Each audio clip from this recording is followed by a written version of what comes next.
You showed your face here like you're one of us? My father's voice sliced through the noise of the dining hall, loud enough to silence clinking glasses and half-finished laughter. Every conversation at the grand family dinner fell off a cliff. I hadn't even taken off my coat yet. I stood near the doorway, fingers still curled around the handle of the gift bag I brought for him. Custom cufflinks, engraved with the initials JG. They were still in my hand. Before we begin, drop a comment and tell us where are you from and from which city you're watching our videos? And after watching the whole video, don't forget to tell us what would you do in this situation? Be honest, tell me in the comments below. We read every comment. Let's begin. You weren't invited, Olivia, he continued coldly, rising from his seat at the head of the long mahogany table. His tone made the hairs on my arms stand up. This dinner is for family. The word landed like a slap all its own. I am family, I said, voice quiet but firm. He laughed.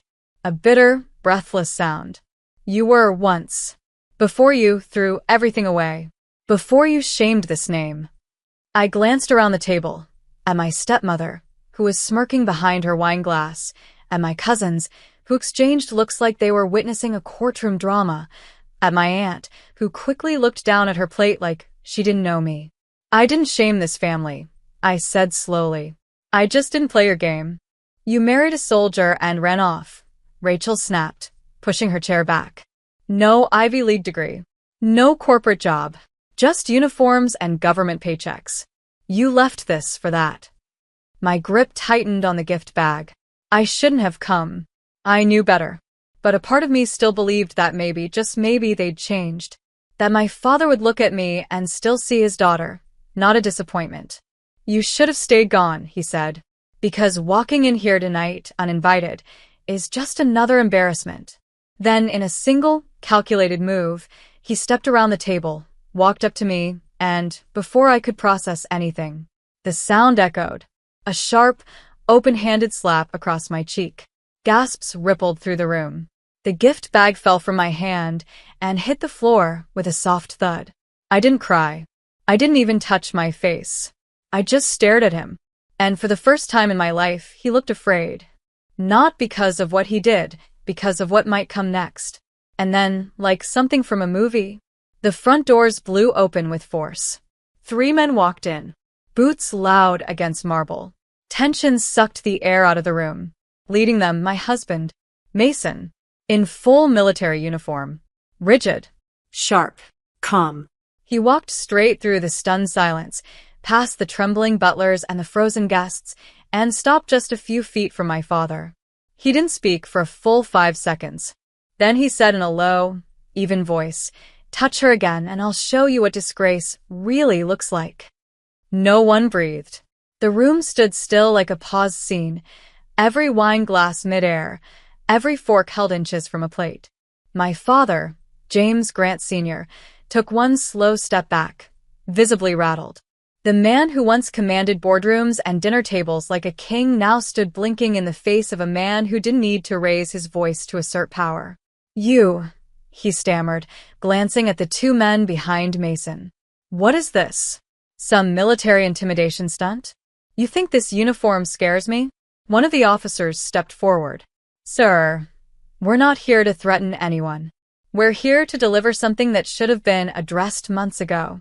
He pulled out a small, navy blue envelope with an official federal seal. All eyes turned to it. Mason didn't even flinch. He just reached out, took it, and handed it to me. My fingers trembled slightly as I opened it. Inside were bank statements, corporate records, and a printed notice from a federal investigations unit. Fraud, tax evasion, identity misuse, and every account connected to my name. I looked up, slowly, and said just 2 words. "You forged me." Rachel choked on her drink. Clara whispered something sharp to Emily, who stared like she'd seen a ghost. My father's lips curled into a sneer. "Don't be dramatic. You signed those forms years ago. You just don't remember." "No," I said. "I never signed anything, but I kept every message. Every vague email you sent, just needing my signature for something small. Every rushed phone call where you pressured me to help the family. You thought I was too naive to ask questions. I raised you, he snapped, red rising in his face. You raised your brand, I replied coldly. You raised a facade. And I was the perfect tool to tuck away your dirty money. Mason stepped in again, firm. Olivia was targeted because she was the only one without a criminal record. Clean credit, good public image, not tied to your corporate web. She was your scapegoat. And we have evidence. Rachel looked like she'd seen a ghost. This is a setup. You're just angry because he slapped you, and now you're turning this into what? Mason asked. Justice. Uncle Derek finally stood up from the table. This is a family matter. Let's not escalate this into something it's not. But Mason looked directly at him and replied without blinking, a federal crime is something. The younger officer stepped forward now. This home is one of the 3 properties flagged in the investigation. Until this is resolved, it's no longer protected under corporate immunity. You may want to speak to your attorney if he still picks up. And that's when Rachel lost it. She rushed over to my father and whispered urgently, You said they had no case. You told me we were safe. James's face had gone pale. He didn't even respond. I stepped toward the table and gently picked up the gift bag I dropped earlier. The cufflinks inside hadn't even moved. I came here tonight to give you a chance, I said softly, to celebrate your birthday, to see if there was anything left between us. But all I found was the same cruelty I left behind. You think the world's going to care? He snapped, his voice rising in desperation. You think you're better than us now because you married a soldier and live in some apartment outside Fort Bragg? I said calmly, I'm finally free of you. And then, in front of everyone, Mason reached out, took my hand, and gently kissed my bruised cheek. The gesture wasn't dramatic, it was grounding, real. It said everything without needing words. And I saw it then, in my father's eyes. Not guilt, not sorrow, but fear. Because for the first time in his life, he had no control over me. And I wasn't his little girl anymore. I was the woman who brought the truth into his house and walked out on her own terms. As Mason and I turned toward the exit, Rachel's voice shrieked from behind us. You can't walk out like this. You don't get to burn down this family and just leave. I stopped. Turned. Not because her voice mattered, but because I wanted her to remember my face. Calm. Unshaken. Alive. This family was already burning, I said evenly. You just didn't smell the smoke. The silence returned, colder than before. Uncle Derek suddenly stood. James, is any of this true? My father opened his mouth, closed it. His jaw tensed and twitched like he was chewing on nails. Jason, my cousin who always strutted like he ran the family business, laughed nervously. It's probably a misunderstanding. Some paperwork thing. These military types blow everything out of proportion. I'm sure there's no actual. There's enough, Mason interrupted. Enough to freeze assets, enough to flag 3 generations worth of transactions, enough to implicate everyone who knew. That landed. Hard. Even Rachel sat back down. You can't freeze the house, she hissed at my father. My name's on the deed. Not alone it isn't, I said, pulling out a second envelope. I had been quiet for years. I let them steamroll my voice, my choices, even my career path. But after Mason and I uncovered what my father did, using my clean identity to launder money through property trusts, I went back and dug everything. Turns out, my name was still listed on this house. Legally. From a trust my late mother had set up before she passed, one my father never thought I'd look into. So, technically, they were living in my home. The room spiraled into chaos. You're lying, Rachel muttered. She's bluffing, Jason scoffed. There's no way. Check the county records, I said, holding their gaze. They're public. Clara looked it up right there, phone trembling in her hand. Her eyes widened. It's true, she whispered. Olivia's the co-owner.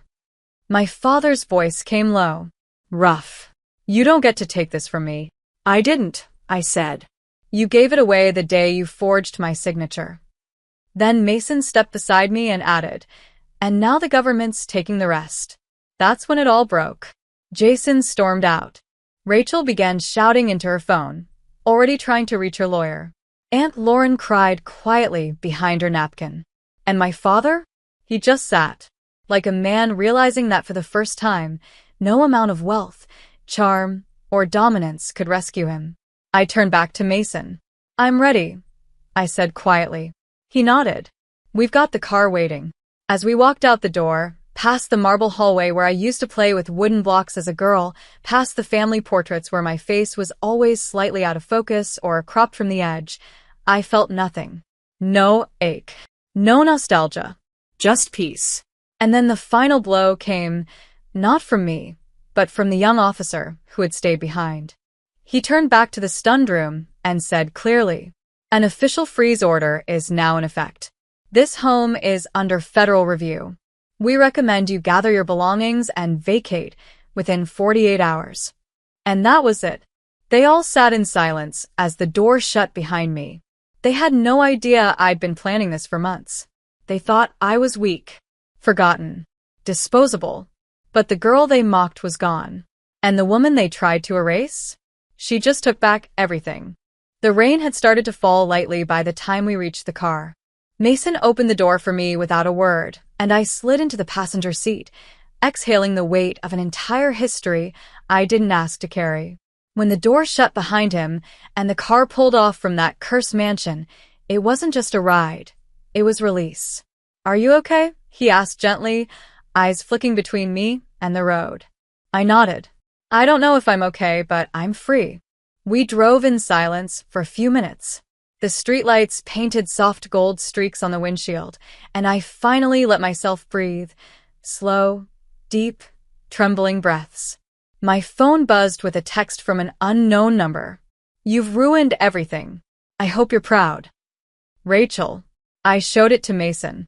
He didn't even glance down. "She's wrong." "You didn't ruin anything. You uncovered it." I leaned back into the seat. I didn't want revenge. I wanted respect. But I guess the two were always tied together in their world. He reached over and laced his fingers with mine. "You didn't fight back because of ego. You fought back because you were done letting them rewrite your worth." That night, I slept without fear for the first time in years. The following morning, the media got hold of it. Not because I leaked anything, but because Rachel couldn't help herself. She tried to spin a story on social media, calling me an ungrateful daughter, accusing me of staging military theatrics to cause family embarrassment. She even posted a blurry photo of Mason in uniform as if she could discredit a decorated officer with hashtags. What she didn't expect: the documents. We had already handed everything to the legal team and forwarded it to a quiet investigative journalist we trusted, someone who had been circling my father's corrupt business practices for years, waiting for a lead. And now, they had won. The article dropped the next day. Front page. Digital and print. Title: Betrayed by Blood. How a family patriarch used his daughter as a financial shield. Within hours, investors pulled out of my father's company. 3 board members resigned. His name was blacklisted from 2 real estate consortiums and 1 international business alliance. I didn't have to lift a finger. The truth did the heavy lifting. It wasn't just financial. People started talking. Aunt Lauren messaged me an apology. Clara sent a voice note crying. Even Jason's fiancée reached out privately to thank me for speaking up. Turns out, she had been blackmailed into signing an NDA about some shady family dealings she witnessed at a charity auction. I didn't reply to any of them. Not out of bitterness, but because I wasn't interested in being a hero. I just wanted peace. 2 weeks later, Mason and I stood in front of the same mansion. Not as guests, but as co-owners. The legal review had cleared the way, and since I had proof of identity misuse and ownership, the house was officially mine. "I don't even want to live in it," I said quietly. "Too many memories." "Then let's sell it," Mason replied. "I don't want the money either." He smiled. "Then let's donate it." I turned to him. "To what?" He shrugged. "Something that matters. Somewhere girls like you can go when their families try to erase them." I stared at him for a long second before nodding. We turned the mansion into a recovery and mentorship center. For young women. For veterans' wives. For anyone who had ever been told, you don't belong here. And every time someone walked through those tall front doors, I thought about the night I stood in that same entryway and watched them all laugh at my pain. Now, no one would ever walk through those doors and feel small again. Because I had rewritten what that place stood for. Not legacy. Not bloodlines. But truth. 6 months later, I stood on the marble staircase of the old Gran Estate, now renamed the Haven, watching sunlight pour through the same windows that once cast shadows over every dinner I was ignored at. But this time, the house echoed with laughter. Real laughter. From women who were healing. From children who were learning. From veterans' wives who finally had a place to speak without being spoken over. There were no lies here anymore. No forks clinking over fake conversations. No family name heavy on anyone's chest like a curse. Just a space filled with warmth. And it was mine. I walked into the main room and paused. The original dining table, massive, gaudy, dark, was gone. In its place was a wide, circular table surrounded by mismatched chairs. One of the younger girls, Brielle, waved at me from the art station we'd set up. Miss Olivia, come see what I made. I smiled. Be right there. I caught my reflection in the grand mirror on the wall as I passed. I barely recognized her. She stood taller, firmer. Her eyes didn't dart anymore, waiting for judgment to fall.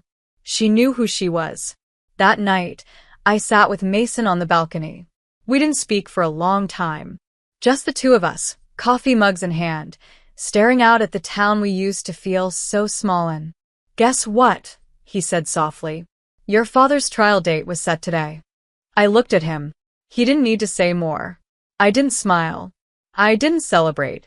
I just nodded. Because justice doesn't always come wrapped in fire and revenge.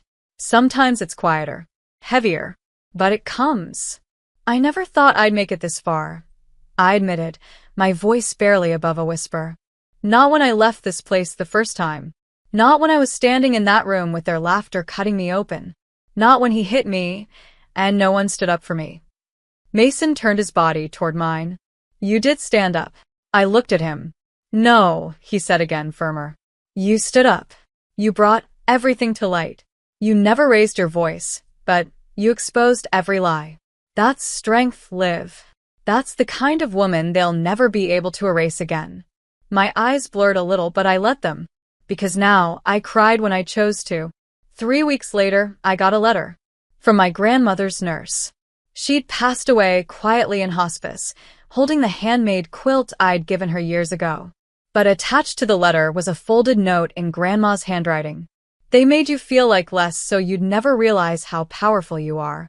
But I've always known, Liv. And now they know too. Love, Grandma. I closed my eyes and pressed the paper to my chest. She had seen me. Always. Even when no one else did. 1 year later, on the exact date of that family dinner, now a date of liberation, I hosted a fundraiser at the Haven. We raised $2.4 million for housing, education, and mental health support for women escaping abusive families and financial manipulation. The media called it a redemption arc. But they didn't get it. This wasn't redemption. It was reclamation. I didn't want revenge. I didn't want to take their crown. I just wanted to walk into a room and no longer feel small. And now, I didn't just walk in. I built the room myself. And every woman who stepped into it knew she was never leaving alone.